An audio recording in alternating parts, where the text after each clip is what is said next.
Okay, so let's continue our discussion on functions. So ngayon naman ay i-define natin yung radical function.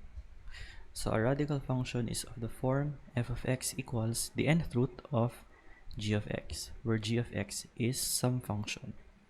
And the number n is called the index. So basically, yung radical function is just the nth root of some other function.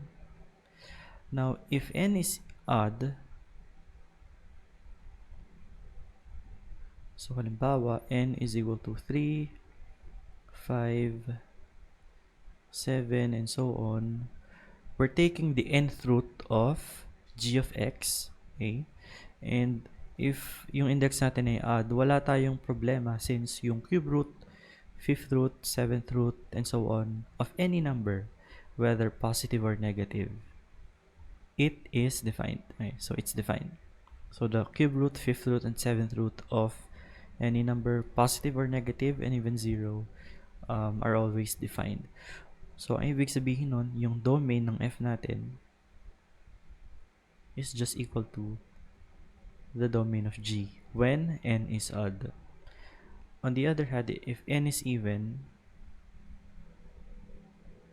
okay, so for example, n is equal to 2, 4, 6, and so on, so pwede lang tayong kumuha ng square root, fourth root, or sixth root, and so on, ng isang number na hindi negative.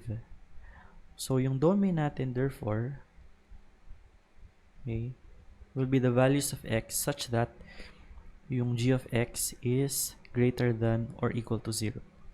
So, values of x such that g of x is greater than or equal to 0. So, let's look at some examples. So, we have two functions here. So we want to sketch the graph and find the domain and range. Okay, let me divide my writing board into two. Dito sa kaliwa yung f. Okay. So, yung index natin dito ay 2 because we're taking the square root. So, dahil even siya, yung domain ng f will be the values where x plus 1 is greater than or equal to 0. That is equivalent to saying that x is greater than or equal to negative 1. And therefore, the domain of f is the interval from negative 1 to positive infinity. Now, as to the range of f, so we need to ask ourselves, ano yung nangyayari if we take the square root of x plus 1? Yung pinakamaliit na pwede nating makuha ay when x is equal to negative 1. When x is equal to negative 1, we have the square root of negative 1 plus 1, which is 0. Okay. So, hindi tayo pwedeng lumiit sa negative 1 since magiging negative na yung x plus 1. Okay.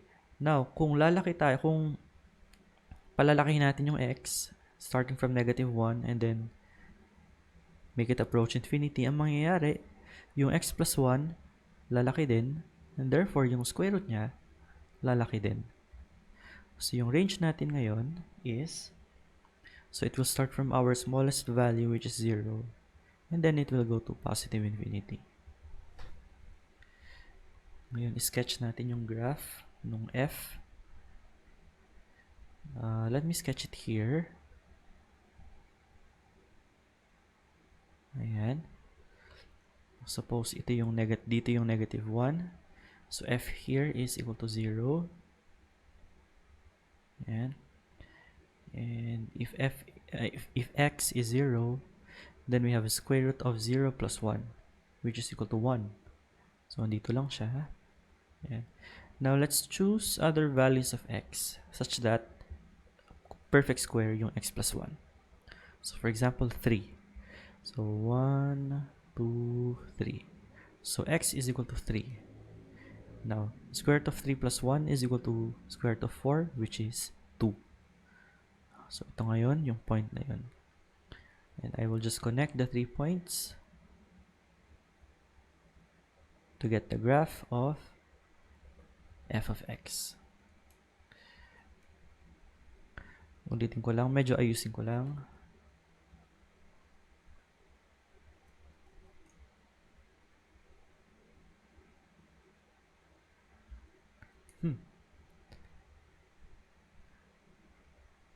Okay, this should be good enough. Now let's go to g of x. So square root uli yung meron tayo, at yung domain ng g will be the values of x such that 9 minus x squared is greater than or equal to 0. So this is slightly tricky. Now, what do you think is the smallest value of x na pwede nating ilagay dito? Okay, so the smallest value is negative 3 because 9 minus negative 3 squared is equal to 9 minus 9, which is 0. Hindi tayo pwedeng lumampas ng negative 3. Dahil kung, for example, negative 4, we will have 9 minus negative 4 squared. So, 9 minus 16. Negative na yon.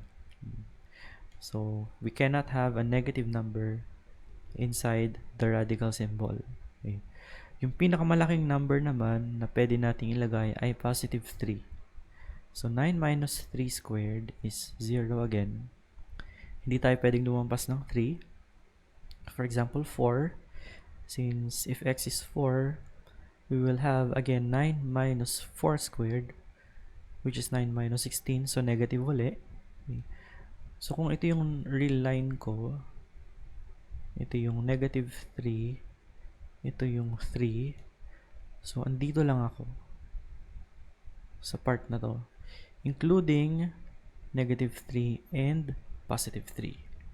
So, kapag lumampas ako, pag nandito ako, and nandito rin, magiging negative yung 9 minus x squared.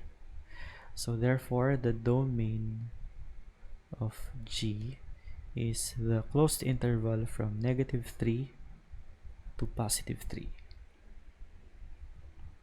Now, let's sketch the graph. Okay. Now, by sketching the graph, hopefully, magiging obvious yung range ng function. Okay.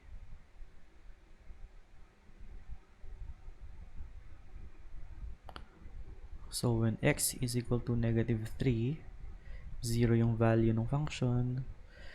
And ganun din when x is equal to positive 3. When x is 0, we will have 9 minus 0 squared,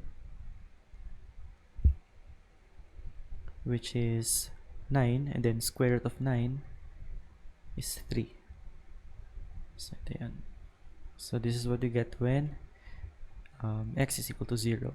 Okay. So, this will actually be a semicircle. You can try plotting in other points, and it will give you a semicircle.